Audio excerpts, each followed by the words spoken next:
ازيكم عاملين ايه وكل سنه وانتم طيبين. النهارده هنعمل مع بعض صينيه البطاطس باوراق الفراخ، ودي من احلى واسرع الاكلات اللي ممكن تعملوها، بس اهم حاجه انها تتعمل صح وبتتبيله تكون مظبوطه تخليها تطلع معانا كده بطعم يكون مميز، وتكون الفراخ واخده لون حلو ومستويه. ما تنسوش بقى تحطوا لايك لو الفيديو عجبكم، ولو انتم مش مشتركين انضموا لينا وفعلوا جرس كل عشان تشوفوا كل الوصفات اللي بتنزل اول باول. يلا بينا نبدأ كده. أول حاجة بالتتبيلة، أنا هنا معايا 4 أوراق من الفراخ، تقدروا تستخدموا فرخة كاملة حسب المتوفر عندكم. هحط دلوقتي في بولة بصلة كبيرة كده تكون مفرومة ناعم، وعليها هحط معلقة من الخل، وبعد كده بقى هحط معلقة من دبس الرمان ومعلقة من الصويا صوص. لو مش متوفر عندنا دبس الرمان ممكن نستغنى عنه ونحط بداله العسل الأسود.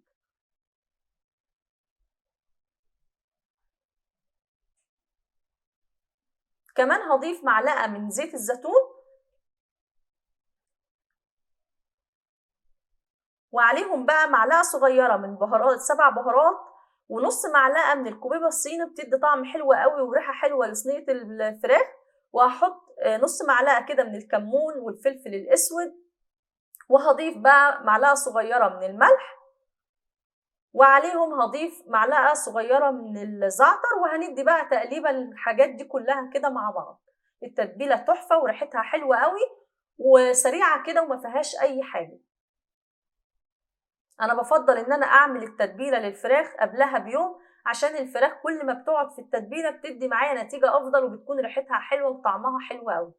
هاخد بقى الفراخ اللي عندي، وهبدأ إن أنا كده أحط التتبيلة فيها من كل ناحية، وبدخل التتبيلة كده من تحت الجلد عشان تبقى معايا كده التتبيلة في كل الفراخ، يعني ما اسيبش حتة يعني من غير تتبيلة. تمام. شايفين أنا هنا بحوش الجلد اهو، بحط من جوه التتبيلة بتاعتي.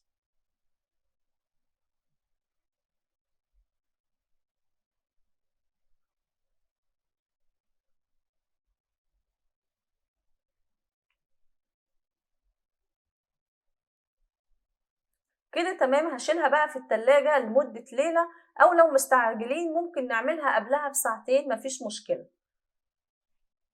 تعالوا بقى نجهز الصينية بتاعتنا. هقطع بقى بطاطس حجم يكون متوسط بالشكل ده، وهحطها كده في الصينية. ما ننساش طبعا ان احنا نحط للبطاطس بتاعتنا برضو يعني شوية بهارات كده، ما نسيبهاش يعني سادة كده من غير اي حاجة عشان الطعم. وهنا حطيت 4 قرون من الفلفل الشطة، عشان ما كنتش حاطة شطة في التتبيلة ولا اي حاجة. وبعد كده حطيت فلفل اسود على البطاطس. تمام. وهحط بقى 7 بهارات، وهحط طبعا الملح.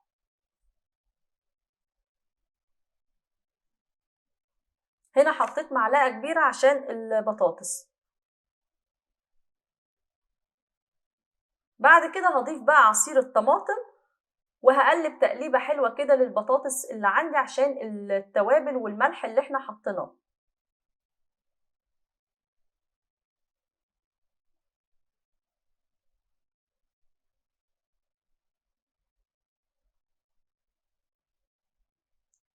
طبعا في الوقت ده انا كنت مشغلة الفرن ومخلياه على درجة حرارة عالية عشان ما تاخدش معايا وقت، والفرن كمان لما يبقى سخن يعني الصينية تستوي بسرعة.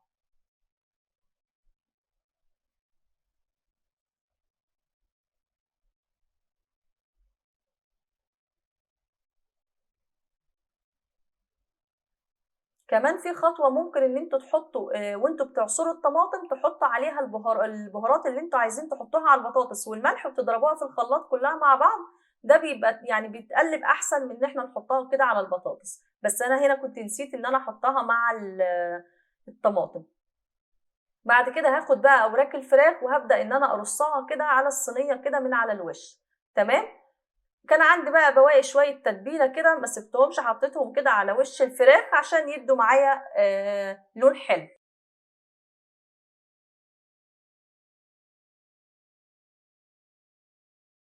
كده صينية البطاطس بالفراخ بقت جاهزة معايا انها تدخل الفرن عشان تستوي بقى معاكم بسرعة وتبقى مستوية حلو الفراخ والبطاطس. بغطيها بالفويل، ده بيسرع معايا التسوية.